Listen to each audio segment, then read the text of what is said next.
বর্তমান সরকারকে একটা ভূতে ধরেছে।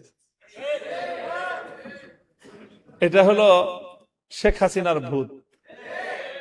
যেই ভূত শেখ হাসিনাকে ধরেছিল, শেখ হাসিনা বিতাড়িত হওয়ার পর থেকে সেই ভূত এখন বর্তমান বিএনপির ঘাড়ে সওয়ার হয়েছে। ভূতটা হলো জনগণকে অপমান করার ভূত। শেখ হাসিনার 15 বছরের শাসনামলকে যদি খুব সংক্ষেপে বর্ণনা করা হয়, তাহলে সেটা ছিল এদেশের জনগণকে নিয়ে উপহাস করা, জনগণকে যখন তখন যেভাবে ইচ্ছা সেভাবে অপমান করা। শেখ হাসিনা বাংলাদেশের মানুষকে শুনিয়েছিল নতুন এক গণতন্ত্রের সংজ্ঞা, উন্নয়নের গণতন্ত্র। জনগণের মতামত লাগবে না, তিনি পদ্মা সেতু আর মেট্রো রেল দিয়ে গণতন্ত্র বাস্তবায়ন করেছিলেন।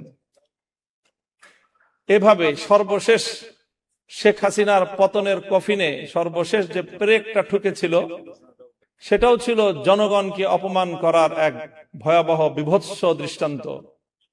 বলেছিল বাংলাদেশের 4 কোটি ছাত্র জনতাকে রাজাকারের নাতিপুতি। ভুলে যাওয়ার কথা নয়, আমার দেশের আত্মমর্যাদা সম্পন্ন 4 কোটি ছাত্র জনতা সেদিন রাতের অন্ধকারে বেরিয়ে এসে বলেছিল, আমি কে তুমি কে।